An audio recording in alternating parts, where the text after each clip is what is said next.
मायावती जी कह रही हैं चढ़ गुंडन की छाती पर बटन दबाओ हाथी पर। स्वाभाविक है, ये किसके लिए कहा जा रहा है ये उत्तर प्रदेश में बताने की जरूरत नहीं। और इसी के बीच में कांग्रेस कह रही है कि बहन जी की एक अपनी हैसियत है, उनका एक अपना बड़ा जनाधार है उत्तर प्रदेश में, और अगर बहन जी भी इंडिया गठबंधन में आ जाएं तो बात बन जाए। एक गाना था ना, आप जैसा कोई मेरी जिंदगी में आए तो बात बन जाए। तो अविनाश पांडे कह रहे हैं कि बात बन जाए अगर बहन जी आ जाए की पार्टी आ जाए इंडिया गठबंधन में। अब बसपा ने कह दिया कि चढ़ गुंडन की छाती पर। ये 2007 में नारा लगा था मुलायम सिंह की सरकार के खिलाफ चुनाव में, बसपा ने लगाया था, और उसके बाद फिर हार गई थी मुलायम सिंह की पार्टी और बहन जी की सरकार बनी। वो नारा इतने वर्षों बाद फिर से संदूक से निकाल लिया बसपा ने। और मजे की बात देखिए कि जो कांग्रेस अभी टेक्निकली सपा के साथ अलायंस में है, वो कह रही कि बसपा जैसा कोई आ जाए अलायंस में तो बात बन जाए, क्योंकि बहन जी का जनाधार बड़ा है। और इस सब के बीच में आज जिस वक्त मैं आपसे बात कर रहा हूं 5 बज रहा है, 1 घंटे बाद दिल्ली में कांग्रेस और समाजवादी पार्टी के बीच बैठक है सीटों के तालमेल पर, सीटों के बंटवारे पर, सीट शेयरिंग पर।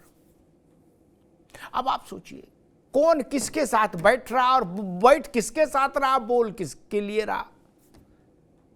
लेकिन इसी को सियासत कहते हैं कि मन में कोई बगल में कोई चल रहा है, इसी को सियासत कहते हैं।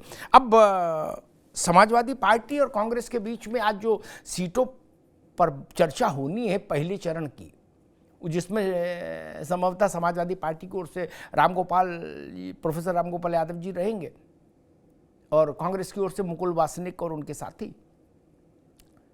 उसमें सबसे महत्वपूर्ण चीज ये है कि समाजवादी पार्टी 2019 का लोकसभा चुनाव और 2022 का विधानसभा चुनाव, ये 2 चुनावों को मानक मानकर बात करने जा रही है कांग्रेस से कि सीटों का बंटवारा कैसे हो। और कांग्रेस के सूत्र ये बता रहे हैं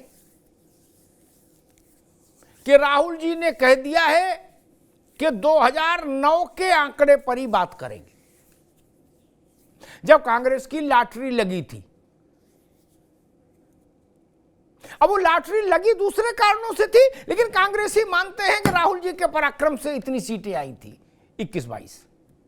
ठीक है, उनको मानने का हक है। लेकिन समाजवादी पार्टी 2009 के चुनाव परिणाम को उत्तर प्रदेश के 2024 में सीटों के बंटवारे का आधार नहीं बनाएगी, ये तय है। एक तो वैसे ही भड़की हुई है सपा, बहन जी को लेके जो कुछ चल रहा है, और ऊपर से बसपा का वो पुराना खतरनाक नारा चढ़ गुंडन की छाती पर। इस नारे ने सपा की कितना नुकसान किया, उसकी छवि का, उसकी सरकार चली गई। और इसी नारे की बदौलत बहन जी पहली और अंतिम बार, अब तक के हिसाब से पहली और अंतिम बार अपने पार्टी के भरोसेपूर्ण बहुमत की सरकार बनाई थी। वो नारा फिर जागृत हो गया। तो इस मनस्थिति में समाजवादी पार्टी और कांग्रेस के बीच में इस भावभूमि पर बैठक हो रही है सीटों के बंटवारे को लेकर। लेकिन मानसिक तौर पर उलझने दिख रही हैं अभी विपक्षी शिविर में। बसपा को लेकर जब तक तस्वीर साफ नहीं हो जाती, और उसके लिए सबसे बड़ी शर्त यह है, कसौटी यह है कि कांग्रेस ये बोले अपने कंठ से, कोई बड़ा नेता, अजय राय नहीं, कोई बड़ा नेता अपने कंठ से बोले कि हमारा बसपा से कोई लेना देना नहीं, कोई संपर्क नहीं, कोई अलायंस नहीं, कोई संभावना नहीं, नथिंग, ऐसा कोई नहीं बोल रहा। और बसपा साफ कर चुकी है कि 24 में हमारी लड़ाई न एक्स से न वाई से, किसी ने सीधी सफाई से, हमारी लड़ाई साइकिल वाले से बस। तो ऐसे कटाजुज्ज के वातावरण में गठबंधन कैसे बनेगा और बन भी जाएगा तो चलेगा कैसे, एक बड़ा सवाल है। हमारे साथियों ने एक रिपोर्ट तैयार की इस नाजुक मसले पर। जरा उस रिपोर्ट को देखिए, फिर मेहमानों से परिचय कराएं, फिर बहस में चलें।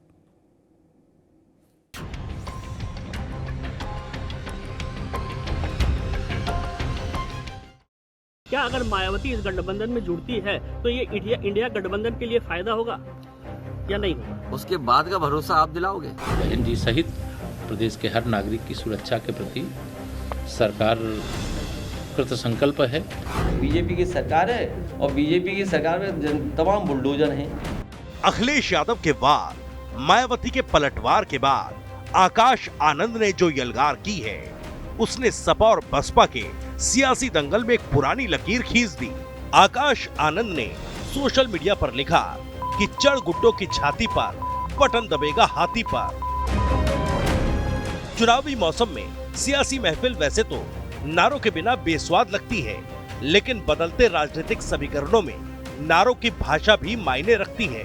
यानी 2007 से जो नारा बीएसपी के नक्कार खानों में नहीं गूंजा, अचानक से उस नारे के दोहराने के मायने क्या हैं? क्योंकि कांग्रेस जहां बीएसपी को इंडिया गठबंधन में लाने की कवायद में जुटी है और सपा उसके खिलाफ, ऐसे में कांग्रेस को तय करना होगा कि हाथी के साथ चले या साइकिल के। गठबंधन में असर तब पड़ता जब सारे गठबंधन के सदस्य होते दोनों। इसमें अखिलेश जी तो गठबंधन में शामिल हैं, मायावती जी तो भी शामिल नहीं, मायावती तो भी शामिल नहीं है। हमारा तो सिर्फ इतना कहना है जो इंडिया गठबंधन में शामिल हैं वो भाजपा विरोधी हैं, जो गठबंधन में शामिल वो नहीं। दरअसल सपा मुखिया अखिलेश यादव ने इंडिया गठबंधन में बीएसपी के शामिल होने के सवाल पर मायावती पर तंज कसते हुए भविष्य के भरोसे का सवाल उठाया था। तब अखिलेश यादव के वार पर बीएसपी सुप्रीमो मायावती ने भी कई आरोपों के साथ पलटवार किया। मायावती ने सपा के चाल चरित्र पर सवाल उठाया तो इस अखाड़े में अचानक आकाश आनंद ने एंट्री मारी और बीएसपी के उस नारे को सोशल मीडिया पर उछाल दिया, जिस नारे को बीएसपी ने सपा के खिलाफ सियासी हथियार बनाया था। अब विपक्ष में हो रही पालाबंदी ने बीजेपी को फिर दरारों से झांकने का मौका दे दिया है। सपा का भविष्य समाप्त है। कल मायावती जी ने स्वयं कहा है कि समाजवादी पार्टी से खतरा है, यह समाजवादी पार्टी गुंडागर्दी का रास्ता कभी नहीं छोड़ सकती, माफियाओं का साथ कभी नहीं छोड़ सकती, अपराधियों के विरुद्ध कभी खड़ी नहीं हो सकती। और अब देश प्रदेश को सुशासन चाहिए, विकास की गारंटी चाहिए। बहरहाल वैसे तो साल 2007 के बाद बसपाई खेमे से इस नारे को नहीं दोहराया गया, लेकिन 2024 की दहलीज पर छिड़े सपा बसपा के दंगल में फिर से इसका ऐलान होना कई सवाल खड़े कर रहा है। सवाल ये है कि क्या बीएसपी अब सपा से सीधे लड़ेगी, और अहम सवाल ये कि इस लड़ाई में कांग्रेस किस पाले में खड़ी होगी। बड़ा गंभीर मसला है। जो दिख रहा है वो सच नहीं लग रहा पूरा, और जो सच हो सकता है पूरा वो अभी दिख नहीं रहा। उत्तर प्रदेश में धुंध गहरी है। मेहमानों साहब का परिचय करा दे। दीपक बघेल है, भारतीय जनता पार्टी के प्रवक्ता, दीपक बघेल जी का स्वागत है। आशीष चतुर्वेदी साहब हैं, समाजवादी पार्टी के नेता, आशीष जी का स्वागत है। तमजीद अहमद साहब हैं, कांग्रेस के नेता, कांग्रेस के प्रवक्ता, तमजीद भाई का स्वागत है। वैभव कुमार है, दलित चिंतक, वैभव जी का बहुत बहुत स्वागत। देखिए कन्फ्यूजन कितना है। एक तो कुछ मौसम का भी असर है, कोहरा बहुत है, धुंध इतनी है कि आदमी को आदमी दिखाई नहीं दे रहा, ये भी हो सकता असर हो भाई। अविनाश पांडे कांग्रेस में उत्तर प्रदेश के सबसे बड़े, मालिक मुख्तार राष्ट्रीय महामंत्री है और प्रभारी है कांग्रेस का, यानी प्रमोद तिवारी से बड़े ही हैं। अविनाश पांडे कह रहे मायावती जी सेकुलर हैं, उनका जनाधार है और उनके आ जाने से इंडिया को मजबूती मिलेगी। और प्रमोद तिवारी कह रहे जो इंडिया गठबंधन में है वो भाजपा के खिलाफ है, विरोधी है, जो नहीं है वो भाजपा के साथ है। अब किसकी माने, प्रमोद तिवारी की माने कि अविनाश पांडे की माने? पांडे जी ने सर्टिफिकेट जारी किया कि मायावती जी सेकुलर हैं, प्रमोद तिवारी ने कहा कि वो भाजपा के साथ है मायावती। बड़ा मसला गंभीर है। ये मकर संक्रांति आए, कोहरा छटे तो दिखाई दे चेहरे कौन कहाँ बैठा। खैर आशीष चतुर्वेदी जी, ये नारा बहुत पुराना अचानक से बसपा ने संदूक से निकाल लिया, वरना इस नारे को संदूक में रख चुकी थी बसपा। और ये नारा कितना खतरनाक है ये आपसे बेहतर कोई नहीं जानता। इसी नारे ने मुलायम सिंह जी की सरकार को भूतपूर्व किया था 2007 में। चढ़ गुंडन की छाती पर मुहर लगेगी हाथी पर। अब उसमें संशोधन हो गया, बटन दबेगा हाथी पर। अचानक से इस नारे का फिर से पुनर्जीवित हो जाने का आशय क्या है चतुर्वेदी जी? साहब जी, पिछले कई दिनों से जो है वो अपने डूबते जहाज को बचाने की भरसक जिसे कहते हैं प्रयास कर रही हैं।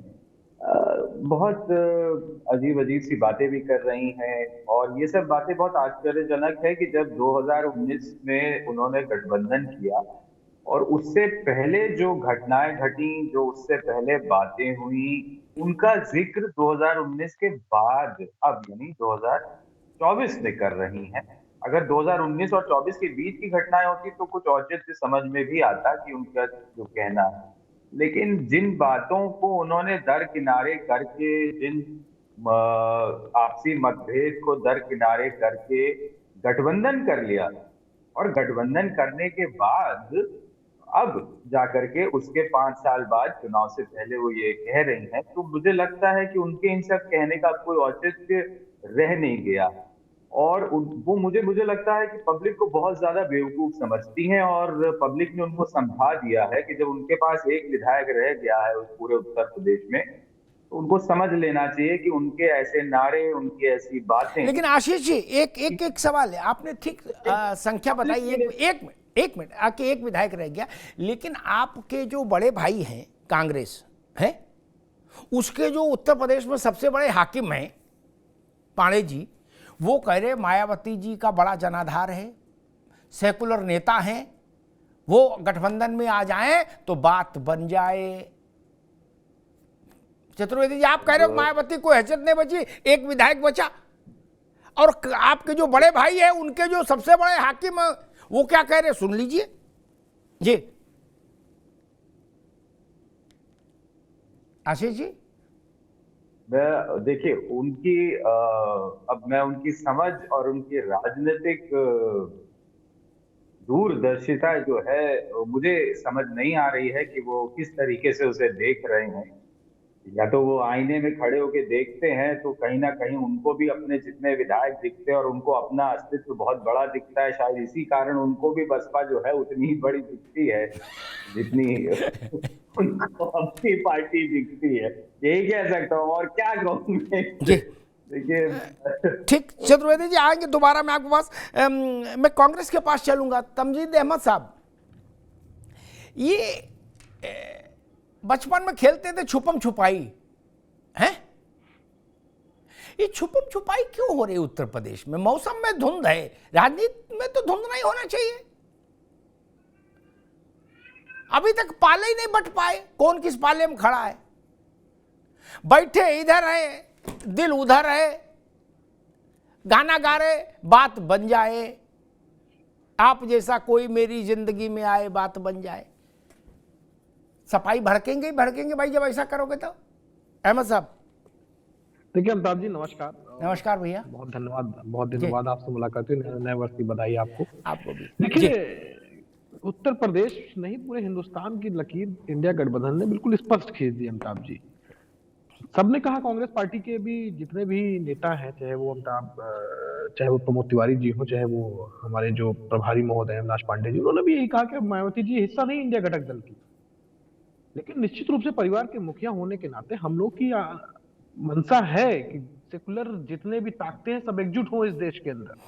ये लड़ाई बहुत ही महत्वपूर्ण लड़ाई है, राजनीतिक लड़ाई सिर्फ नहीं है, संविधान बचाने की भी लड़ाई है।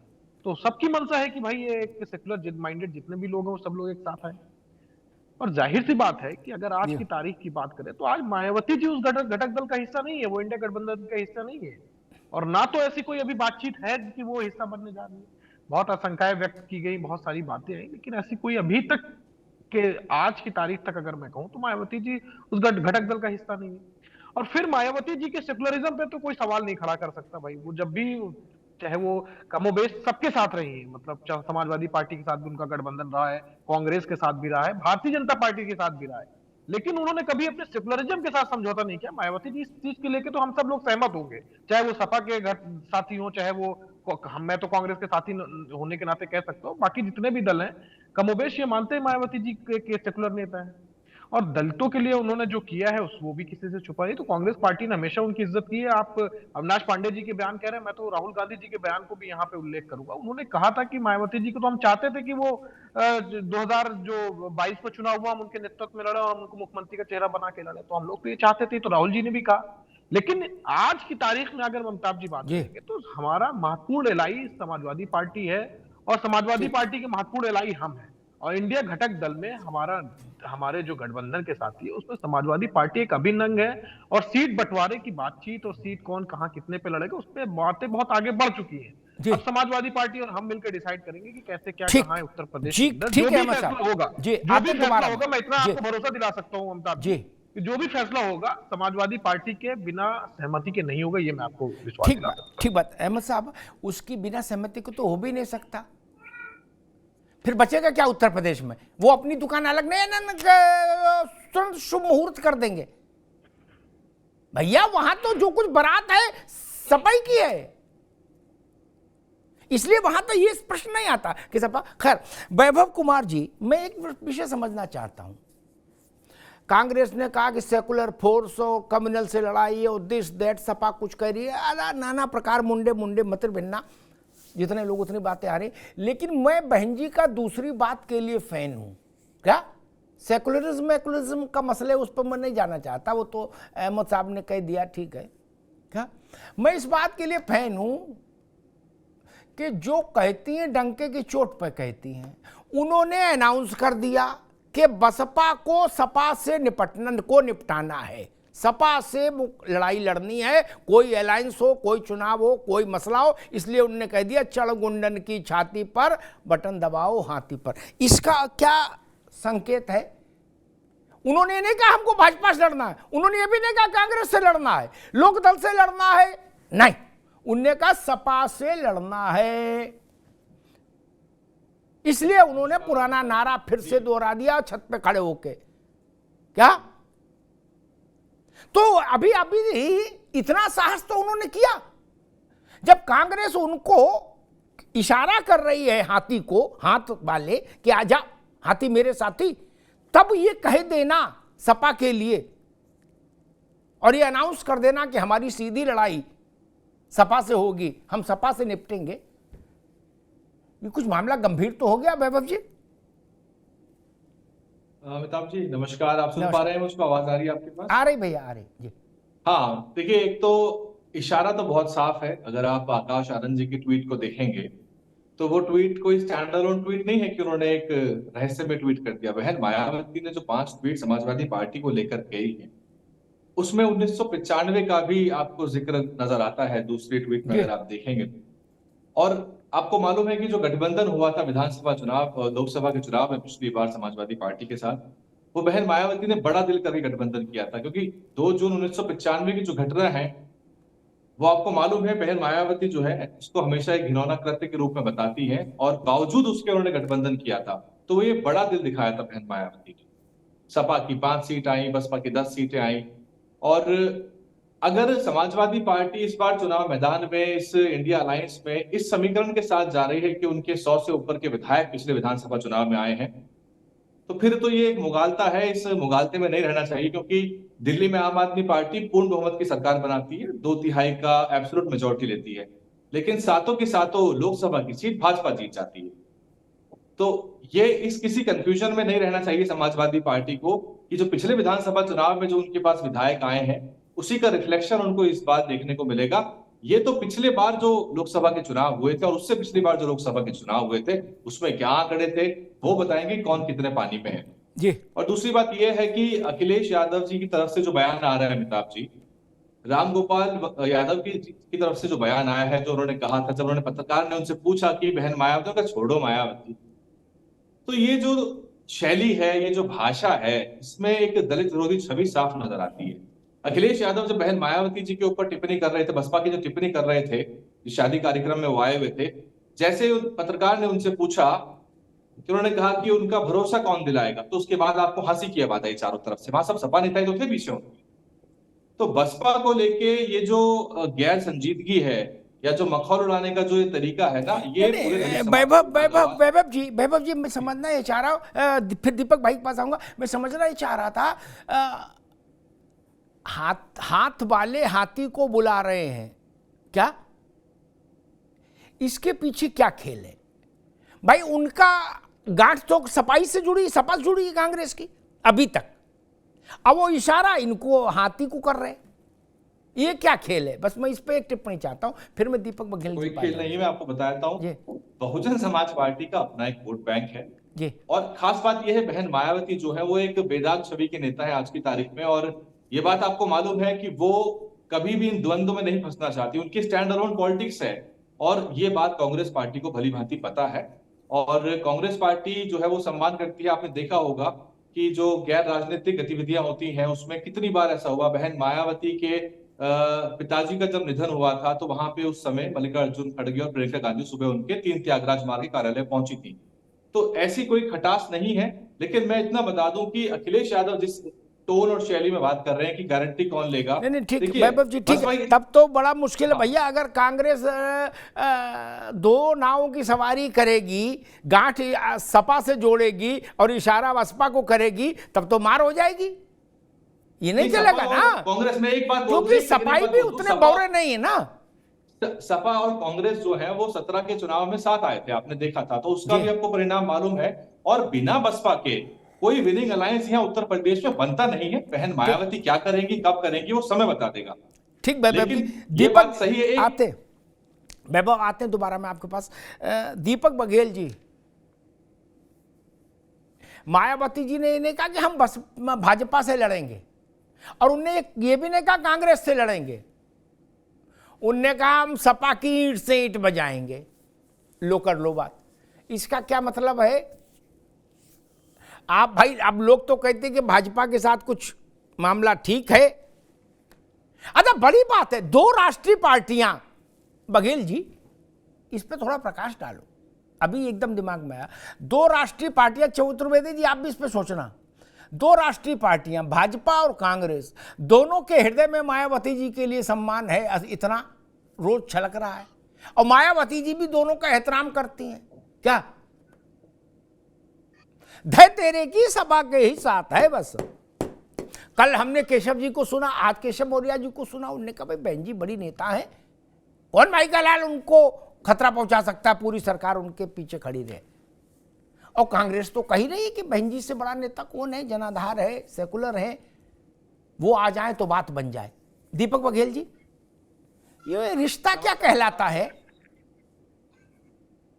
नमस्कार अमिताभ, नमस्कार। आप मुझे स्पष्ट रूप से सुन पा रहे हैं? जी बिल्कुल बिल्कुल। जी मैं अभी सभी वक्ताओं को सुन रहा था, सभी सुधी वक्ता हैं और अपने अपने क्षेत्र के माहिर वक्ता हैं, तो ये बातों के बतासे बड़ा अच्छा बनाना जानते हैं, क्योंकि इन्होंने सारी बातें कर ली, इधर से उधर जो कर सकते थे कह लिया। परंतु देखिए, आज पूरा विपक्षी गठबंधन है, जो भी इंडिया, घमंडिया, आप इसे कुछ भी नाम दे दीजिए, यह पूरा सिविल वॉर से गुजर रहा है, क्योंकि कहीं ना कोई ऐसी घटना इनके आपस के बीच में है जो इनको आपस में सामंजस्य नहीं बनाने दे रही। और रही बात आज जो आकाश आनंद जी ने जो बयान दिया, चढ़ गुंडों की छाती पर बटन दबाना हाथी पर, वही पुराना संस्कार थोड़ा सा उसको मॉडिफाइड कर दिया, मोहर की जगह बटन आ गई। परंतु देखिए, किसी भी नारे की जो सार्थकता है या उसकी गूंज है, वो जब ज्यादा होती है, जब वो समाज के बीच में ज्यादा सार्थकता के ज्यादा निकट पहुंचता है, सत्यता के निकट पहुंचता है, जब उस नारे की ज्यादा गूंज होती है। यही हमने देखा था 2 जून 1995 में। आप कल्पना मात्र कीजिए कि क्या स्थिति थी उस समय के, जब वहां पर एक Samajwadi party, Bahujan Samajwadi party guest house के अंदर अपने विधायकों को लेकर आगे की रणनीति की चर्चा कर रही हो। समाजवादी पार्टी के सारे लोग, जितने भी उनके जो मुलायम सिंह यादव जी ने जिनको वहां से एक मिनट दीपक, उसमें अतीक भी अगुवाई कर रहे थे, अतीक अहमद भी अगुवाई कर रहा था जी। मैं वही बात लेकर आ रहा था, जिसमें गुंडा प्रवृत्ति के लोग, माफिया प्रवृत्ति के लोग, ये सारे अगुवाई करते हुए वहां पर पहुंच रहे थे और लगातार गेट पीट रहे थे। और वहां पर देश की पहली दलित मुख्यमंत्री जो दलित आंदोलन से निकली हो, दलित चिंतन से निकली हो, वो उसके अंदर बैठकर अपनी आगे की रणनीति की बात कर रही हो। वहां पर वो लगातार कूद रहे थे। और सोचिए वरिष्ठ पुलिस अधीक्षक उस समय क्या कर रहे थे, वो बाहर बैठ के सिगरेट पी रहे थे ओपी सिंह जी। और वहां पर जो डीएम साहब को भी कहा मुलायम सिंह यादव जी ने कि आपको जाना नहीं है, परंतु उन्होंने मौखिक आदेश लेने से मना कर दिया और मौखिक आदेश ना लेने के कारण वो वहां पर पहुंचे। पुलिस को वहां से भेजा, समाजवादी पार्टी के कार्यकर्ताओं पर लठियां बजवाई। उसके बाद जब कहीं मायावती जी को तसल्ली हो गई, तो जब वो कहीं जाकर वो बाहर निकली, उसमें एक रोल बहुत महत्वपूर्ण था। हमारे नेता थे स्वर्गीय श्री ब्रह्मदत्त द्विवेदी जी, अगर वो वहां ना होते तो आज आपको लगता है कि आज मायावती जी इस प्रकार यहाँ इस स्थिति में होती? कहीं ना कहीं वो आज जो भारतीय जनता पार्टी का किसी भी विचारधारा के प्रति सम्मान है। देखिए नेता वो भी एक लोकतांत्रिक संगठन चला रही है, हम भी चला रहे हैं। हम वैचारिक आंदोलन के साथ में निकले, वो भी एक वैचारिक आंदोलन के साथ में निकली है। वो अपने विचारों की लड़ाई लड़ रही है, हम अपने विचारों की लड़ाई लड़ रहे हैं। और जब सभी विचारों के साथ में लड़ाई लड़ते हैं तो ऐसे लोगों पर कम हमलावर होते हैं एक दूसरे लोग। हम भी उनका सम्मान करते हैं, वो भी हमारा सम्मान करते हैं। परंतु जो लोग लगातार कह रहे हैं कि ये तो बी टीम है, जब हार जाए समाजवादी पार्टी बी टीम निकल जाए, भारतीय जनता पार्टी की मध्य प्रदेश में जाके कांग्रेस को हमारी बी टीम बना दिया। और यहाँ पर तो आपने देखा होगा कि बहुजन समाजवादी पार्टी को बना दिया। आजमगढ़ के अंदर अगर गुड्डू जमाली को लड़ा दे तो भारतीय जनता पार्टी की बी टीम बन जाती है, और रामपुर के अंदर अगर वो चुनाव ना लड़ाए तो वो भारतीय जनता पार्टी की बी टीम बन जाती है। जब सभी भारतीय जनता पार्टी की बी टीम है तो मुझे तो इन सभी प्रवक्ताओं से एक ही बात कहनी है, साहब ज्यादा बातों के बतासे मत बनाइए, अपने अपने घर जाइए, भारतीय जनता पार्टी को 80 की 80 लोकसभा सीटों के साथ में आने दीजिए। जय श्री राम। आशीष चतुर्वेदी जी, एक बात आशीष भाई, हम मेरे सवाल सुन लो, फिर आपको ऑप्शन दे रहे हैं, आप ही बुला रहे हैं। एक बात नहीं समझ में आई, दो राष्ट्रीय पार्टियां बीजेपी और कांग्रेस दोनों मायावती जी की मुरीद क्या? और कांग्रेस पे हैरानी इसलिए कि उसने गांठ तो सपा से जोड़ी और दिल बसपा पे। आशीष जी भाई कुछ तो सोचो, आप सोचो, दोनों राष्ट्रीय पार्टियां बसपा की प्रशंसा करती हैं, बसपा की तारीफ करती हैं, मायावती जी की लीडरशिप की तारीफ कर रही हैं, और मायावती जी कह रही हैं कि हमें सपा से ही निपटना है बस अब की। देखिए मैं तो शुरू से ही कह रहा हूं और पब्लिक भी समझ गई, इसीलिए कि मायावती जो हैं उनको दलित लोगों से कोई लेना देना नहीं है। उन्होंने अपने विधायकों के टिकट बेचे। और एक बार तो छोटा सा वाकया सुना दूं, मायावती जी का घर मेरे घर से बस बगल में ही था। मेरे बसपा में एक विधायक थे, मित्र थे, उन्होंने कहा आपके तो पड़ोस में रहती हैं, आपका तब मैं राजनीति में नहीं थी, तो उन्होंने कहा आप तो कभी मिले होंगे इनसे। मैंने कहा नहीं, बगल में रहती हैं लेकिन कभी मिला नहीं। बोले मिल लीजिएगा एक बार, मैं मिलवा देता हूँ, बस एक रसीद कटवानी पड़ेगी। तो मैंने कहा अच्छा रसीद कटवानी पड़ेगी, हमने कहा ठीक है। तो बोले वो 2-2.5 की रसीद कटेगी। तो हमने सोचा 2-2.5 हजार की रसीद होती होगी, चलो ठीक है कटवा लेंगे, वो भी कटवा लेंगे। तो बोले कि आप इंतजाम कर लीजिएगा तो फिर वो करवा देंगे। तो हमने सोचा 2-2.5 हजार रुपए के लिए हमको इतना छोटा आंक रहा है कि हमारे पास 2-2.5 हजार रुपए भी नहीं होंगे क्या? तो क्या हमने कहा नहीं इंतजार करने की क्या जरूरत है अभी। तो बोले आप इतने पैसे जेब में रखें। मैंने कहा नहीं, वो पर्स खोले हम। तो बोले अरे मेजर साहब 2.5 हजार नहीं 2.5 लाख रुपए लगेंगे। तो हमने कहा अरे 2.5 लाख रुपए देके मायावती से मिलवा के हमें तो माधुरी दीक्षित से भी नहीं मिल रहा यार, इतना पैसे देके। ये मैं नाम नहीं बताऊंगा अपने मित्र का, बसपा से विधायक थे। तो हमने कहा भैया ऐसी मुलाकात नहीं, हमारे जैसे लोगों के लिए नहीं है। ये तो हाल था और उसका नतीजा है आज वो परसेंटेज के वोट की बात होती है। नहीं, लेकिन आशीष बाबू मेरा मूल सवाल ये, मुझे ये समझाओ आपकी बुद्धि, सपा की बुद्धि क्या कह रही है, आपकी व्यक्तिगत बुद्धि क्या कह रही है? कांग्रेस और भाजपा दोनों मायावती की तारीफ क्यों कर रहे हैं इस मौसम, चुनावी मौसम में? इसका अर्थ बता दो फिर मैं आगे चलूं। अगर हम भाजपा को ले तो भाजपा शुरू से कहीं ना कहीं इस्तेमाल करती रहती है। अच्छा चलो भाजपा बी टीम सी टीम, कांग्रेस तो आपके साथ है, कांग्रेस तो आपकी रिश्तेदार है। फिर कांग्रेस, मुझे ऐसा लगता है कि कुछ नेता जो उनको लगता होगा उनकी दूरदर्शिता बहुत ज्यादा है अन्य लोगों से, वो सोचते होंगे कि हम समाजवादी पार्टी से इतनी सीटें मांगेंगे, यदि अगर ऐसी सीटें इस पे बात नहीं बनी तो एक रास्ता खोल करके रखो कि हम किसी तरह मायावती से गठबंधन कर लेंगे। कुछ इस तरीके की सोच हो सकता है उन लोगों के दिमाग में रही हो। अब वो इस नजरिए से वहां देख रहे हो सकता है इस नजरिए से देख रहे हो, तो ये कहीं ना कहीं नजरिया तो सबका अलग अलग है। हमसे कल कोई कह रहा था कि भाई कांग्रेस चाहती है कि जैसा लोकसभा में अखिलेश यादव और मायावती का 19 में अलायंस हुआ था वैसे अलायंस हो जाए, 40 हमको दें अखिलेश, 40 में खुद लड़े और हो गया क्या बंटवारा। मैंने कहा भैया ऐसे में तो नहीं होगा, कुर्सी में फेंक दी जाएंगी, है कुर्सी चल जाएगी बैठक में। वही मैं कह रहा हूँ, हो सकता है ये एक विचार दिमाग में हो कि अगर ऐसे बात ना बने तो हम उस तरीके से वहां पे भी एक ऑप्शन खुला रखें। हो सकता है ये एक सोच हो उनकी, जिन्होंने भी ये बयान दिए हैं। अहमद साहब, व्यक्तिगत रूप से मैं तो चाहता हूँ कि मायावती चुनाव लड़ें, क्योंकि यदि मायावती चुनाव ठीक से नहीं लड़ती हैं तो सपा को नुकसान होता है, मायावती के चुनाव लड़ने से सपा को फायदा हो। तो मैं तो चाहता हूं कि वो लड़ें, अच्छे से लड़ें। आप ठीक है, मैं अहमद साहब आपको बता रहा हूँ, सपाई भी गजब करते हैं। मायावती न लड़ें तो आपको तकलीफ, लड़ जाएं तो आपको तकलीफ। तब कहो गुड्डू जमाली क्यों लड़ा दिया, हमको हरा दिया, इस गुड्डू जमाली लड़ा के रामपुर में नहीं लड़ाया, तो बोले क्यों नहीं लड़ाया, इसीलिए तो हम हार गए। तो भाई साहब आपकी खांसी हो तो मायावती जिम्मेदार, जुकाम हो तो मायावती जिम्मेदार, इस बीमारी कोई इलाज नहीं। ये की क्या मतलब हुआ कि आजमगढ़ में गुड्डू जमाली खड़े हुए इसलिए आप हार गए, रामपुर में बसपा का कैंडिडेट नहीं खड़ा हुआ इसलिए आप हार गए। ये तरीका ठीक नहीं भाई, एक लाइन रखो। खैर अहमद साहब मेरे ख्याल से मायावती अकेला ऐसा चेहरा है भारत की राजनीति में जिनको आज की तारीख में भाजपा और कांग्रेस दोनों प्रेस कर रहे हैं। बाकी ऐसा कोई नहीं जिसको दोनों प्रेस कर रहे हैं। एक प्रेस करता है, तारीफ करता है, तो दूसरा उसके खिलाफ मोर्चा खोल देता है। ये क्या खेल है, पहली क्या है, ये रिश्ता क्या कहलाता है, समझ नहीं आई बात। या ऐसा कोई और नेता हो तो उसका नाम बताओ जिसको कांग्रेस और भाजपा दोनों कहे कि हाँ हाँ ये बड़े नेता है, महान नेता है। जी देखिए अमिताभ जी, कांग्रेस पार्टी ने हमेशा जी का सम्मान है। जब चर्चा हुई मायावती जी पे, तब तक कांग्रेस पार्टी ने यही कहा है कि हम मायावती जी का सम्मान करते हैं। ये कोई नई बात हम नहीं कह रहे हैं, और ये हम लोग हमेशा से कहते चले आ रहे हैं कि मायावती जी का जो दलित उत्थान के लिए जो उन्होंने कार्य किया है उसको नकारा नहीं जा सकता है ना, उसको नकारना ठीक भी नहीं है। सुन रहे हो चतुर्वेदी जी, कोई नई बात नहीं। जब भी आज अगर आप कहेंगे या आज से 10 दिन बाद फिर चर्चा करेंगे इस मुद्दे पे, तब भी हम यही बात कहेंगे। हम समझ रहे हैं। हमारे नेता राहुल जी ने भी नहीं कहा कि 2022 में मायावती जी के नेतृत्व में चुनाव लड़ना चाह रहे थे। तो ये इस चीज को कोई इंकार नहीं कर सकता है ना।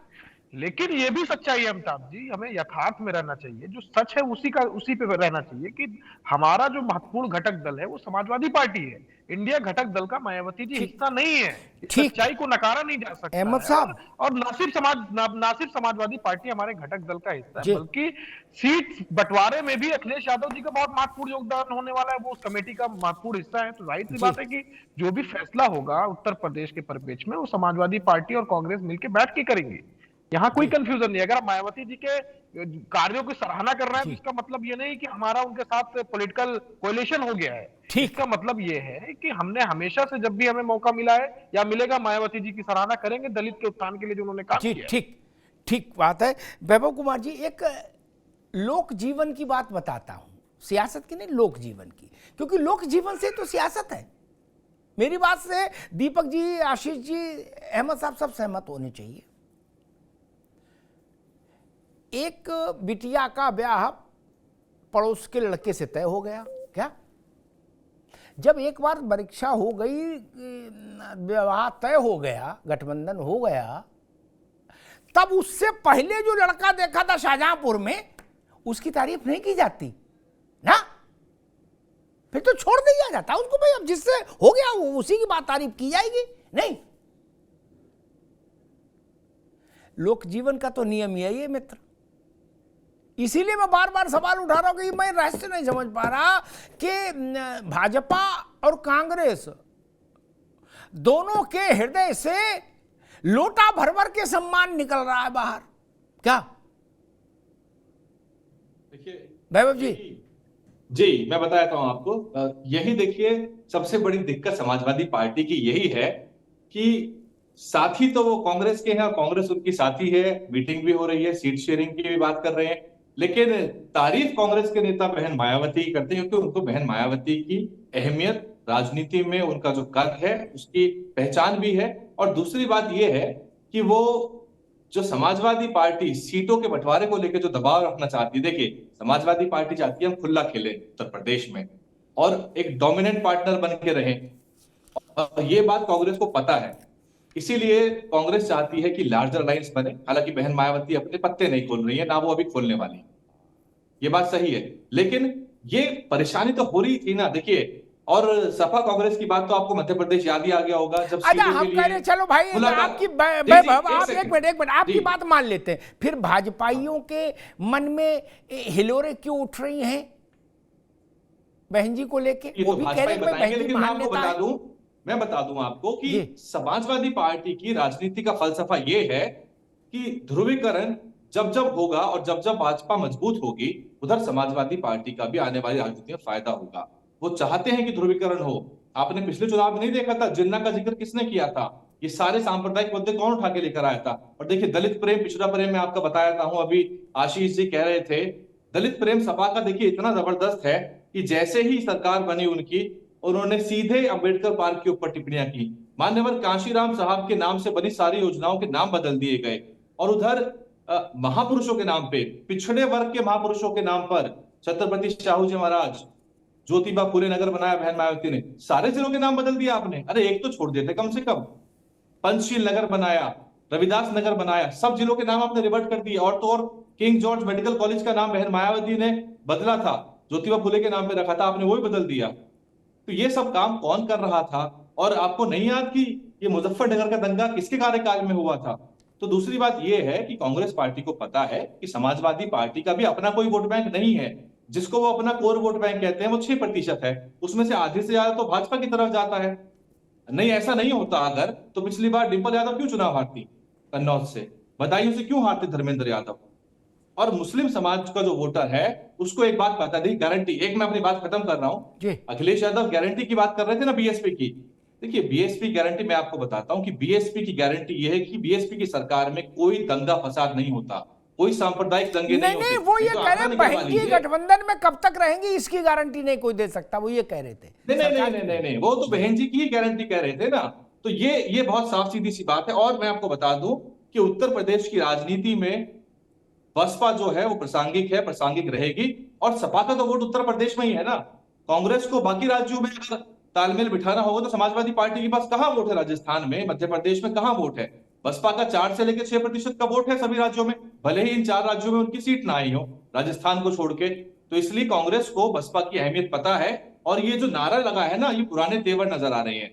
उत्तर प्रदेश का जो दलित है वो सपा कार्यकाल झेल चुका है, उसको पता है, और बताने की जरूरत नहीं है ये किसके बारे में कहा गया था कि चढ़ गुंडों की छाती पे बटन दबेगा हाथी पर। अब आपका सवाल भी सही है कि सपा की तरफ क्यों हमला बोला जा रहा है, जबकि जो इंडिया अलायंस है, देखिए यही मैं आपको कहना चाह रहा हूं कि दलितों की अपनी एक अलग स्टैंड अलोन इंडिपेंडेंट पॉलिटिक्स है, वो अपना घर मजबूत करेंगे और वो इस पचड़े में, इस द्वंद में नहीं पड़ना चाहेंगे बिल्कुल भी। मैं समझ गया कि छोड़ो खैर, वो उदाहरण थोड़ा लोगों को अच्छा नहीं लगेगा, छोड़ देते हैं, लेकिन मामला इतना सीधा है नहीं जैसा बताया जा रहा है। भैया बघेल साहब, आप भी दरवाजा तो नहीं लेकिन कोई खिड़की खुली रखना चाहते हो क्या कि वीर तुम बढ़े चलो, हम तुम्हारे साथ हैं? बोले बहन जी ताकत से लड़ो चुनाव, 80 के 80 हम देखेंगे क्या? क्योंकि इस बात से आपको भी है कि भाई बहन जी जहां भी गुड्डू जमाली खड़ा कर देंगी वहां जो हो सपा को तो लेके डूबी जाएंगे गुड्डू जमाली। दीपक जी। जी अमिताभ जी, देखिए प्रत्येक पार्टी जब चुनाव के अंदर जाती है तो अपनी एक रणनीति के तहत जाती है, और हम उसी प्रकार से काम भी करते हैं। उस रणनीति पर किस प्रकार से काम करना है, क्योंकि राजनीतिक दलों का मुख्यतः काम होता है ज्यादा से ज्यादा सीटें निकाल के लाना, सत्ता के अंदर आना, और उसके बाद लोक कल्याण करना, यही हमारा लक्ष्य है, और इसी कार्य के लिए हम लगातार कार्य करते रहते हैं। तो हमारा भी एक रणनीति के तहत हमें देखना है कि प्रदेश के अंदर किन लोगों के साथ में जाना और किन लोगों के साथ में नहीं जाना, किन लोगों के साथ में सॉफ्ट कॉर्नर रखना और किन लोगों के साथ में सीधे सिरे से लड़ाई लड़नी है। तो एक बात तो आप मान लीजिए कि आज उत्तर प्रदेश के अंदर अगर बड़ी स्तर पर अगर कोई लड़ाई हो रही है तो केवल और केवल भारतीय जनता पार्टी और समाजवादी पार्टी के बीच में है। परंतु देखिए स्टैटिस्टिक्स पे अगर मैं आ जाऊं तो दोनों ही पार्टियां, चाहे वो समाजवादी पार्टी हो, चाहे वो बहुजन समाजवादी पार्टी और उसके बाद में जो कांग्रेस जो 50-6% वाली जो पार्टी है, इन तीनों को ही देख लें तो इनका कहीं पे भी कोई भी भारतीय जनता पार्टी के सामने कुछ एक भी प्रत्याशी कहीं टिकते हुए नजर नहीं आता, क्योंकि कांग्रेस की तो इस गठबंधन में कोई प्रासंगिकता है नहीं, क्योंकि ये तो हम 2019 के अंदर भी देखा था, कांग्रेस पार्टी के लिए 2 सीटें छोड़ दी गई थी, वहां पर भी उनमें उसे वो एक जीत पाई और एक आपको भी पता है कि कहां भेज दिए उनके सांसद को। और रही बात उत्तर प्रदेश में बहुजन समाजवादी पार्टी और समाजवादी पार्टी, जब दोनों साथ में आए, जब जाकर भारतीय जनता पार्टी को 73 से डेंट लगा, हम 64 पर आए, बाद में हमने फिर उसे रिकवर किया, आज 66 पर आ गए। और अब जब दोनों ही पार्टियां जब अलग अलग हैं, जहां बहुजन समाजवादी पार्टी और समाजवादी पार्टी साथ में नहीं है, तो आप निश्चित मान लीजिए अमिताभ, 80 सीटों से भारतीय जनता पार्टी को कोई रोकने नहीं वाला। हम क्लीन स्वीप कर रहे हैं उत्तर प्रदेश के अंदर, ये हर कोई जानता है। गली का जो उत्तर प्रदेश के अंदर गली गली के बच्चे से भी आप पूछोगे तो वो यही कहता रहेगा, इन लोगों को क्या काम दिया था, मछली की आंख पर निशाना लगाना था, कोई मछली का ब्रांड देख रहा है, कोई मछली का रंग देख रहा है। भारतीय जनता पार्टी केवल अपने कर्तव्य के आधार पर, अपने कार्यकर्ताओं के आधार पर, अपने पन्ना प्रमुख के आधार पर, अपने बूथ अध्यक्ष के आधार पर, अपने प्रदेश अध्यक्ष के आधार पर, अपने राष्ट्रीय नेतृत्व के आधार पर, प्रधानमंत्री नरेंद्र मोदी जी के आधार पर, अपने किए हुए कार्यों के आधार पर आज सीधा सीधा मछली की आंख पर निशाना लगा रही है। और उसका कारण है कि भारतीय जनता पार्टी अपनी रणनीति के तहत आगे बढ़ रही है। और देखिए प्रभु श्री राम का मंदिर बन रहा है और इसके लिए विपक्षी पार्टियों ने लगातार कई सारी बातें कही, अमिताभ जी किसी से छुपी नहीं, ये केंद्र कारण आज तक एक आध बयान कुछ न कुछ दिन बाद टपकी जाता है। परंतु देखिए प्रभु राम की कृपा सब पे है और भारतीय जनता पार्टी पे तो पूरी तरीके से हो ही रही है। और बाकी चुनाव के बाद में आप भी देख लीजिएगा कि कहां जाते हैं वोट। जी आशीष चतुर्वेदी जी, आपके जो पार्टनर है ना, जीत हार तो बात की बात, आपको जो पार्टनर है उन्हीं का दिल डोल रहा है, नहीं बैठे आपके साथ देख कहीं रहे नहीं, तो ऐसे में कैसे लड़ोगे, क्या लड़ोगे भैया। वो भाजपा वाले कह तो रहे वो क्या आप देखते रहो 80 की 80 जीतेंगे, कहीं कोई रोकावट नहीं। पहले 73 जीते ही थे जब अलग अलग लड़े थे सपा बसपा, संघ आए तो 64 हुए, अब की फिर अलग अलग है, वो करे 73 से अब बढ़ा के 80 जीतेंगे आशीष जी। लेकिन 80 जीतेंगे वो उनका दावा है, ठीक है, हर आदमी कहता है, लेकिन मैं एक मूल विषय की बात कर रहा हूं, जिनके साथ आपने गांठ जोड़ी है वो भी तो कहीं और देख रहे, क्या करोगे आशीष जी। अब ये कहीं ना कहीं जो कांग्रेस है उसको अपनी रणनीति पे पुनः विचार करना, वो किस तरीके से जो है आगे भारतीय जनता पार्टी से अन्य प्रदेश, क्योंकि उत्तर प्रदेश में तो वो फिर सपा को ही लड़ना पड़ेगा, कांग्रेस उसमें एक बहुत छोटी सी भूमिका निभाएगी, वो सबको पता है। अन्य प्रदेशों में जहां कांग्रेस मजबूत है और जहां उसे जो अभी उसने जिस तरह प्रदर्शन किया उससे बेहतर कैसे करना है, क्योंकि जो मौजूदा रणनीति से वो चल रहे हैं, जहां उनको जीतना चाहिए था वहां वो जीत नहीं पाए। ये बहुत बड़ा एक सोचने का विषय है कि वहां वो जीतते क्यों हार गए। 2-3 स्टेट थे जहां उनको जीतना ही चाहिए था और ऐसा लग भी रहा था कि वो जीत जाएंगे, लेकिन फिर भी जीत जो है उनके हाथों से निकल गई कहीं ना कहीं। तो कहीं ना कहीं अपनी बयानबाजी और जो आपको एक राजनीतिक क्लैरिटी लेकर के चलना चाहिए, वो राजनीतिक क्लैरिटी लेकर के कांग्रेस अभी नहीं चल पा रही। और अगर ऐसे ही आप चलेंगे तो आगे आने वाले समय में जो अपेक्षा जिस रिजल्ट की आप करेंगे वो रिजल्ट हासिल नहीं आशीष बाबू मैं समझना चाह रहा हूं कि क्या सपा को अब ऐसा लग रहा है, क्योंकि कांग्रेस चारों तरफ ताका झांकी भी कर रही है, कि ऐसा लग रहा है कि ये हम तो डूबेंगे सनम तुमको भी ले डूबेंगे वाली स्थिति में है कांग्रेस, सपा को नुकसान पहुंचा देगी। क्योंकि देखिए कांग्रेस जब लड़ेगी तो कुछ तो सीटें लगेगी, ऐसा तो नहीं कि नहीं एक भी सीट नहीं लड़ेगी, आपके झंडा उठाएगी, ऐसा तो है नहीं। निश्चित रूप से वो जहां जो भी उन्होंने तैयारी करी होगी या जिन सीटों पे तैयारी कर रहे होंगे लड़ेंगे तो है ही। अब गठबंधन तो लगभग है ही है, हाँ उसमें कुछ उतार चढ़ाव जरूर दिख रहे हैं और उतनी क्लैरिटी उतनी स्पष्टता जितनी होनी चाहिए थी और काफी पहले से होनी चाहिए थी उतनी स्पष्टता नहीं बनाई गई है। ये एक चिंता का विषय जरूर है। इसको समय रहते बना लेना चाहिए था, और जो एजेंडा एक बार तय कर लिया गया जाए उस पे फिर कोई फ्लक्चुएशन उस पे नहीं होना चाहिए, क्योंकि उसका प्रभाव आपके कार्यकर्ता पे सबसे ज्यादा पड़ेगा। वोटर उतना प्रभावित शायद ना हो, लेकिन आपका कार्यकर्ता जो है वो प्रभावित। ये बिल्कुल ठीक बात है, ठीक बात है। तमजीद अहमद साहब, समाजवादी पार्टी कह रही है कि कांग्रेस में राजनीतिक स्पष्टता नहीं है, या है तो दिखाई नहीं उसने, दोहरा खेल खेलने के चक्कर में लगी है क्या कांग्रेस? अमिताभ जी, कोई दोहरा खेल नहीं, हमारे जहन में हम बिल्कुल स्पष्ट है। तो फिर इनको एक मिनट भाई, एक मिनट, तब इनको ऐसा क्यों लग रहा? जिनने आपके साथ गांठ जोड़ी उन्हें भरोसा नहीं, तो फिर बाहर वाले को भरोसा से क्या फायदा? पहले तो इनको भरोसा होना चाहिए था आप पर। नहीं, बिल्कुल कोई ऐसी भरोसे की कोई कमी भी नहीं है। हो सकता है कोई ऐसी बात हो जाती हो जिससे ऐसा लगता हो, लेकिन कांग्रेस पार्टी का मैं पक्ष आपको स्पष्ट बता सकता हूं कि हमें कोई कंफ्यूजन नहीं है। हम बिल्कुल अपने माइंडसेट में क्लियर हैं कि हमारे इंडिया घटक दल के जितने बेलाई हैं, हम सब एक हैं, इंटैक्ट हैं, और सिर्फ 4, 5, 10 सीट या उत्तर प्रदेश की बात नहीं, 543 सीटों पर मैं आपको भरोसा दिला सकता हूं अमिताभ जी कि इंडिया घटक दल के लोग ही चुनाव लड़ेंगे, और हर सीट पे एक लोग ही चुनाव लड़ेंगे इंडिया घटक दल की। कौन लड़ रहा है, कितनी सीट लड़ रहा है, ये बड़ा मुद्दा है ही नहीं हमारे लिए अमिताभ जी। ये हमारे लिए मुद्दा है एजेंडा, जिस एजेंडे के तहत हम सब एक हुए हैं। बेरोजगारी, महंगाई, भ्रष्टाचार, निरंकुश शासन, जिसके खिलाफ हम सब एक हुए हैं, उसके खिलाफ हम। और आप बहन मायावती जी के ट्वीट दिखला रहे थे, एक महत्वपूर्ण विश्लेषण शायद हम लोगों से छूट जाएगा अगर हम उस महत्वपूर्ण चीजों को इंगित न करें। इतना बड़ा अटैक मायावती जी ने भाजपा सरकार पे किया है कि उन्होंने कहा है कि मुझको खतरा है। इतनी बड़ी राष्ट्रीय नेता होते हुए उनको कहना पड़ रहा है कि लखनऊ के अंदर मुझे खतरा है, तो भारतीय जनता पार्टी पे कितने गंभीर प्रश्न खड़े कर दिए मायावती जी ने। मायावती जी ने जो कहा है कि चढ़ गुंडों के छाती पे वोट पड़ेगा, हाथी पे, कितना गंभीर हमला किया भारतीय जनता पार्टी में, देखना पड़ेगा। सरकार किसकी है उनको भी पता है, मायावती जी को भी, कि जिस तरीके से कानून व्यवस्था, एक बेटी का बलात्कार प्रधानमंत्री जी के चुनाव क्षेत्र में हो गया, और अहमद साहब निकले, ठीक, तो जाहिर सी बात है मायावती जी भी उस चीज को लेकर चिंतित है। उन्होंने सही कहा कि चढ़ गुंडों की छाती पे वोट कहां पड़ेगा एक अलग प्रश्न है, लेकिन भारतीय जनता पार्टी जिस तरीके से सरकार को चला रही है वो भी चीज। अहमद साहब, एक मिनट रुको, भाजपा पे किया है। एक मिनट भैया, एक मिनट। आपने पानी में मोटरसाइकिल चलाने की कोशिश कर दी। पानी में पानी की जहाज चलेगा, मोटरसाइकिल कैसे चलेगी? मायावती का जो ट्वीट है, जितना मुझे याद है वैभव जी, उसमें वो उस वक्त ये लिख रही थी कि दलित विरोधी, पिछड़ा विरोधी, गुंडों की पार्टी, सर गेस्ट हाउस कांड में मुझे मारने की कोशिश करने वाली सपा नहीं बदली।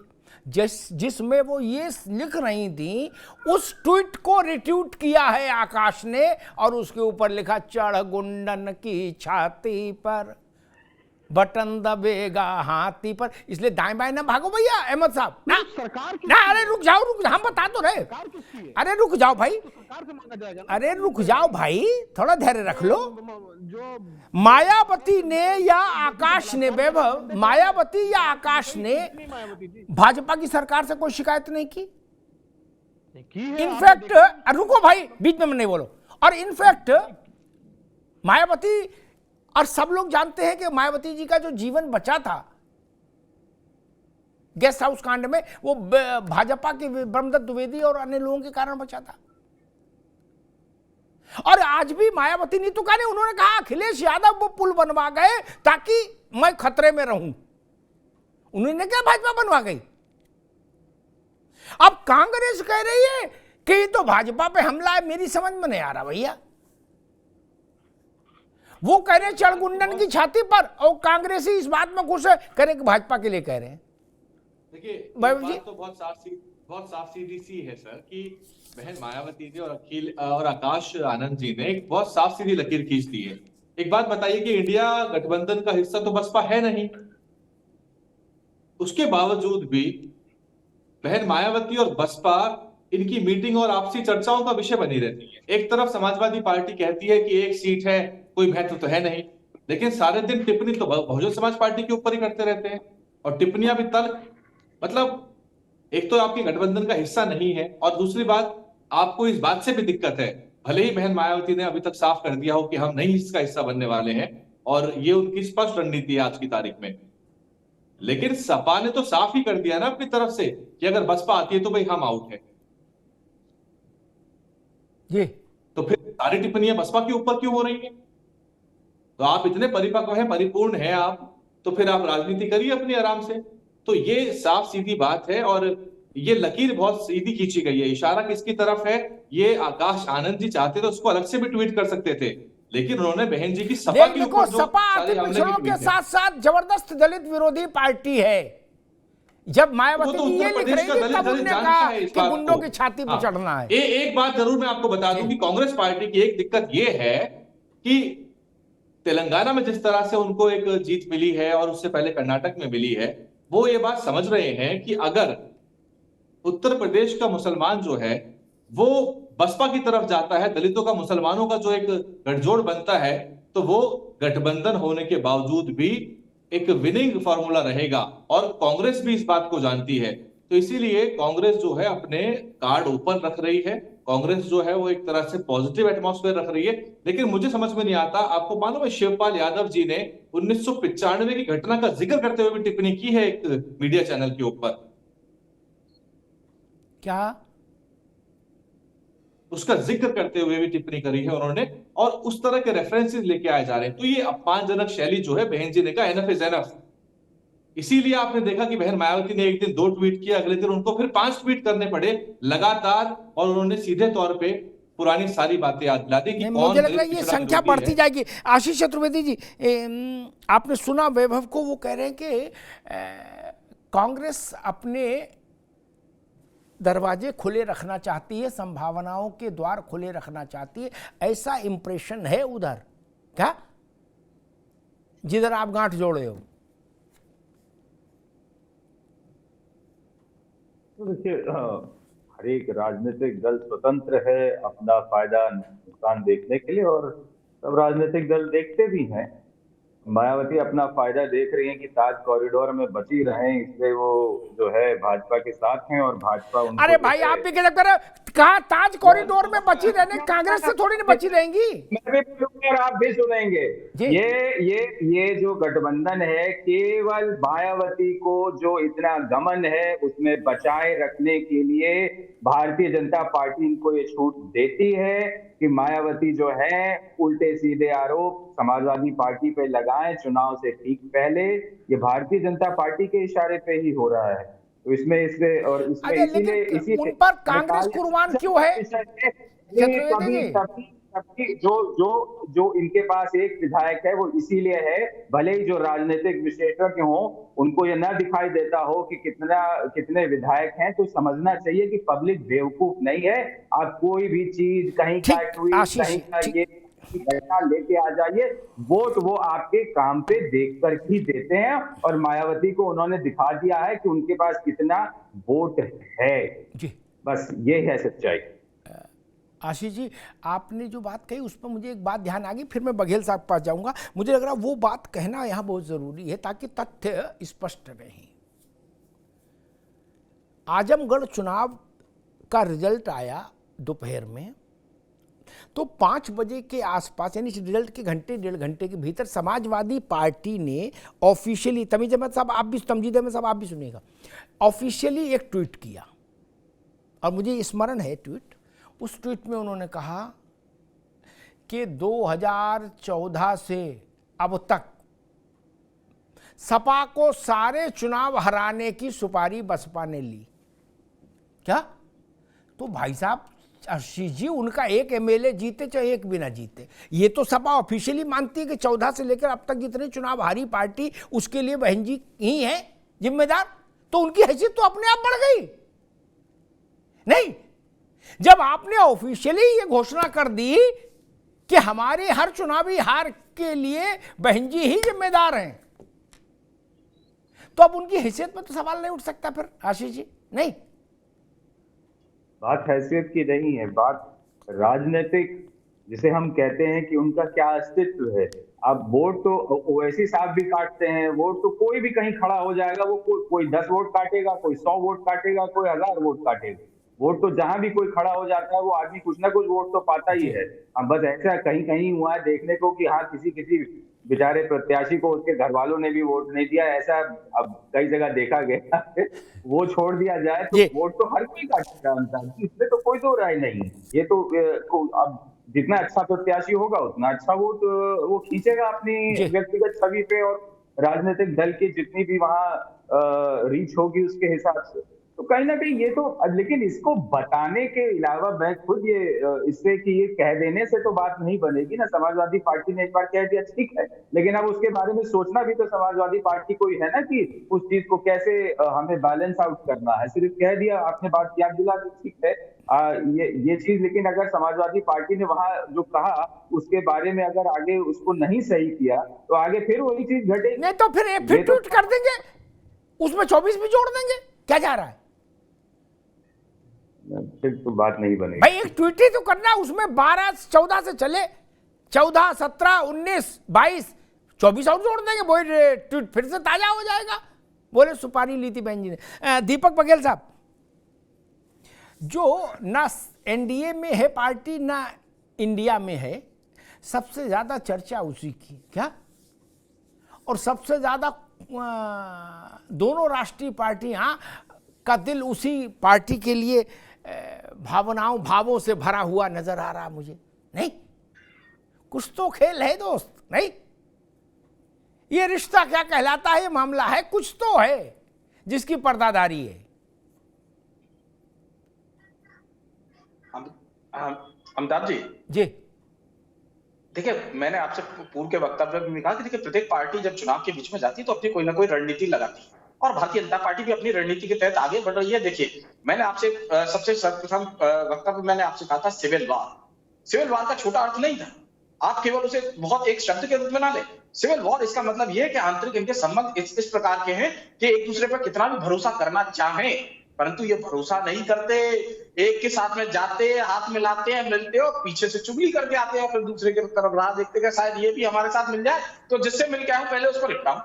ये स्थिति है सबके बीच में। और आप ये उत्तर प्रदेश के अंदर नहीं, ये पूरे देश भर के अंदर यही स्थिति है। वो सिविल वॉर का अर्थ ये था अमिताभ जी। तो जब ये इस प्रकार के काम वो करेंगे तो भारतीय जनता पार्टी तो अपना भी दांव खेलेगी। भारतीय जनता पार्टी को बाहर से बैठकर देखना है कि ये लोग क्या कर रहे हैं और उनके साथ में करना क्या है, तो हम उसी दांव को खेल रहे हैं, हम कुछ और नहीं कर रहे। हम तो केवल एक तरफ अपनी तैयारी की दम पर, प्रधानमंत्री मोदी जी के दम पर, और दूसरी तरफ इनको देखने में लगे हुए हैं। बाकी ये क्या कर रहे हैं, बाकी तो जनता देख रही है कि एक किसी की गारंटी मांग रहा है और यहाँ किसी की गारंटी चल रही है, कोई किसी की गारंटी को चलवा नहीं पा रहा। तो ये तो जनता देख रही है। देखिए समस्या पता है क्या, ठीक, जो बस 10 सेकंड, जो लोग आत्म अवलोकन नहीं करते, जो लोग चुनाव लड़ना नहीं जानते, नाच ना जाने आंगन टेढ़ा वाली स्थिति में रहते हैं, तो उनके साथ में यही होता है। लगातार चुनाव हारेंगे, आप दूसरों के ऊपर ठीकरा फोड़ेंगे, तो यही होगा। आपको आत्म अवलोकन करना चाहिए, पुनः समीक्षा करनी चाहिए, अपनी हार की जिम्मेदारी लेनी चाहिए और चुनाव में जाना चाहिए। तो जनता आप पर भरोसा करेंगी, नहीं तो आप ऐसी कहते रहिए। बसपा समाजवादी पार्टी पे कहेगी, समाजवादी पार्टी बसपा पे कहेगी, लोग कहेंगे कि ये तो आपस में लड़ मरे, इनके साथ में क्या है। चलो भारतीय जनता पार्टी है, राम मंदिर भी बना रही है, प्रदेश के अंदर एक्सप्रेसवे भी बना रही है। ठीक है दीपक बघेल, रुकना होगा, समय कम है, चलो इनको ही लेकर आओ। अब रुकना होगा। भाजपा का इलेक्शन कैंपेन की थीम है मोदी की गारंटी, और बताओ ऐसे टाइम में अखिलेश यादव मायावती गारंटी मांग रहे हैं, जब उधर मोदी की गारंटी इलेक्शन थीम हो गई, तो मामला गड़बड़ है। और कांग्रेस को भी सोचना चाहिए, कई बार ढेर होशियार बनने में सब तरफ से घेरे जाते हो, क्योंकि सारी बुद्धिमत्ता आप ही के पास आई हो ऐसा संभव नहीं ना। और घटक जब क्षेत्रीय दल कांग्रेस पर हृदय से भरोसा करते हो ऐसा तो कोई कह नहीं सकता, क्योंकि ज्यादातर क्षेत्रीय दलों का उदय ही कांग्रेस के विरोध पर हुआ। आज बंगाल में क्या स्थिति है, ममता बनर्जी ने साफ कहा भाई 2 सीट है, बैठक करके ले लो चाहे बिना मीटिंग के ले लो, ये कमेटी मीटिंग नहीं होगी, कुछ 2 सीट देंगे आपको, चाहे जैसे ले लो, चाहे टेलीफोन पे ले लो। बिहार में नीतीश बाबू ने क्या कहा कि लालू और बाकी सब लोग, कांग्रेस सब लोग अपना अपना देखो भैया, 17 सीट हमारी हैं, उसमें एक भी सीट कम नहीं होगी, 9। ऐसे कैसे चलेगा? यही है। आम आदमी पार्टी ने क्या कहा पंजाब पर, मैं पूरी जिम्मेदारी से कह रहा हूं। आम आदमी पार्टी ने कहा कि पंजाब में कोई मीटिंग नहीं करेंगे। आशीष जी, अरविंद केजरीवाल ने कहा दिल्ली पर ही मीटिंग होगी, पंजाब तो मीटिंग का भी विषय नहीं है अलायंस में, क्योंकि वहां हमें आपको सीट ही नहीं देनी, तो मीटिंग किस बात की करें। सच्चाई ये है, तमजीद अहमद साहब भी जानते हैं इस बात को। अब ऐसे में आप आरोप ये लगाओगे कि देखिए, ऐसे में भाजपा अगर मौन भी रहे तो भी जनता आप पर कैसे भरोसा कर लेगी, जब दिल्ली में अलायंस के लिए आपको 2 सीट 3 सीट दे सकती है। सुनने में आ रहा कि 3 सीट के लिए अरविंद केजरीवाल ने कहा कि चलो भाई हम 3 सीट आपको दे देंगे, 4 हम लड़ेंगे दिल्ली में, लेकिन पंजाब में आपको नहीं देंगे एक भी सीट। ममता जी 2 सीट दे रही। बिहार में नीतीश बाबू का 17 तो हमारी हुई, ये हमने जेब में रख ली, बाकी में आप लोग निपटो सुलझो। ये स्थिति है। कांग्रेस को ट्रस्ट डेफिसिट का सामना करना पड़ रहा है, जो मुझे लगता है। आप अखिलेश यादव से पूछिए जाकर, वो भी कांग्रेस पर पूरा भरोसा नहीं कर सकते आज। ममता बनर्जी भी नहीं कर पा रही। नीतीश बाबू की तरफ से केसी त्यागी लगातार बोल ही रहे हैं। कोई मैं नहीं कह रहा, केसी त्यागी को सुनिए वो क्या कह रहे हैं। भरोसा नहीं कर पा रहे कांग्रेस पर, कांग्रेस के साथ चलने वाले लोग। यानी बारात में जो लोग शामिल हैं वो दूल्हे और दूल्हे के बाप पे भरोसा नहीं कर रहे। बताइए कैसी विचित्र स्थिति है बारात की। ये समस्या है। उत्तर प्रदेश में इतना सरलीकृत भी नहीं किया जा सकता कि ओवैसी भी लड़ते हैं तो वोट काटते नहीं। जो आशीष भाई ने कहा, ओवैसी 1000, 2000, 5000 वोट के प्लेयर हैं क्या? मायावती का उम्मीदवार कई जगह 2.5 लाख 3 लाख तक का प्लेयर होता है। आशीष बाबू, क्या उसमें जमीन आसमान का अंतर आ जाता है। आजमगढ़ उसका क्लासिकल उदाहरण है। धर्मेंद्र यादव इसीलिए हार गए ना, इसलिए उनको वोट कटुआ के तौर पर कहना ठीक नहीं। अभी 13.5% वोट उनको आप निषाद पार्टी की तरह तो ट्रीट नहीं कर सकते, ना ओबीसी की पार्टी की तरह ट्रीट कर सकते। और ये 13.5% वोट का ही खेल है कि भाजपा और कांग्रेस दोनों बसपा के साथ रिश्ता नहीं बिगाड़ना चाहती। ये बात समाजवादी पार्टी को भी समझनी चाहिए। और एक अंतिम बात जो मुझे समझ आती है, जिसकी ओर इशारा कुछ आशीष जी ने भी किया था, 2 नैरेटिव मुझे कभी पसंद नहीं आए अहमद साहब। एक ये नैरेटिव हमसे नेता लोग मिलते थे गैर भाजपा दलों के, आशीष जी, वैभव जी, तो वो कहते थे भाई साहब देखिए यार बीजेपी के पास तमाम सपोर्टिंग हैंड हैं, आरएसएस, विश्व हिंदू परिषद, बजरंग दल। तो मैं कहता था आप क्या लूडो खेलते रहते 5 साल? आपने संगठन क्यों नहीं बनाए? आपने सामाजिक क्षेत्र के संगठन अपनी विचारधारा के क्यों नहीं खड़े किए? एक, इसलिए आप रोना मत रोइए। और दूसरा नैरेटिव ये कि वो भाजपा की बी टीम है, वो भाजपा की बी टीम है, इससे भी कुछ नहीं होगा। इस विलाप से क्या हासिल? आप अपनी ताकत क्यों नहीं बढ़ा पाई इतनी कि कोई किसी की टीम रहता, आप विजयी होके आते। और एक और जिसकी ओर शायद वैभव ने इशारा किया था, वो बात भी महत्वपूर्ण है, मैं उस पर एक टिप्पणी जरूर करूंगा। और इस बात को कांग्रेस को भी ध्यान से सुनना चाहिए, क्योंकि कर्नाटक की जीत के बाद कांग्रेस भी थोड़ा हवा में आ गई थी। पिछली बार कर्नाटक में लोकसभा में भारतीय जनता पार्टी का वोट शेयर 50% को क्रॉस कर गया था। क्या देश के किसी राज्य के वोटिंग पैटर्न को उठा के देख लीजिए लोकसभा में आशीष जी। विधानसभा में भले ही भाजपा को वोट प्रतिशत 35-40 रहा हो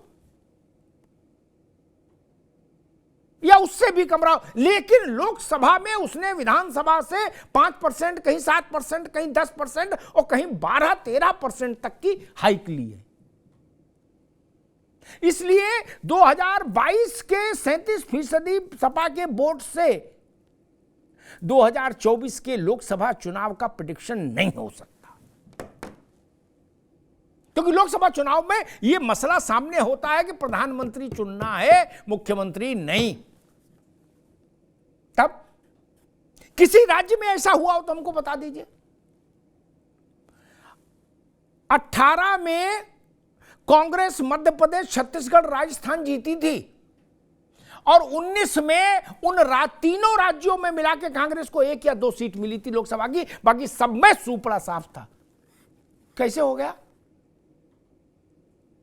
क्योंकि जनता ने सोचा कि अब लोकसभा का चुनाव है, प्रधानमंत्री कौन बने ये तय करना है, ये पैटर्न है। इसलिए उस 22 के पैटर्न को 24 का आधार मानना आज के दौर में मुझे व्यवहारिक नहीं लगता ना। 14 आधार हो सकता है, 19 आधार हो सकता है। लोकसभा के चुनाव का आधार लोकसभा ही होगा और उस दृष्टि से देखेंगे तो वो बात ज्यादा समीचीन लगती है कि जब सपा और बसपा मिलकर लड़े तो आपने भाजपा को 65 के अंदर रोका, 64 सीट ऐसी कुछ आई थी। लेकिन जब उससे पहले सपा बसपा अलग लड़े थे तो भाजपा 73 सीट जीती थी, 80 में 73। इस सच को भी सामने रखना होगा। और आज जो स्थिति है वो ये कि सपा और बसपा तो एक नहीं हो सकते मायावती जी के यलगार के बाद, तो अलग अलग चुनाव लड़ते हुए सपा बसपा लोकसभा का, उसके बीच में अगर भाजपा ये दावा कर रही है कि हम अब तक का सबसे अच्छा प्रदर्शन करेंगे, तो मुझे लग रहा है फिर वो दावा बहुत अतिरंजित नहीं है, वो दावा व्यवहारिक है, क्योंकि 14 में ऐसा हो चुका है। धन्यवाद।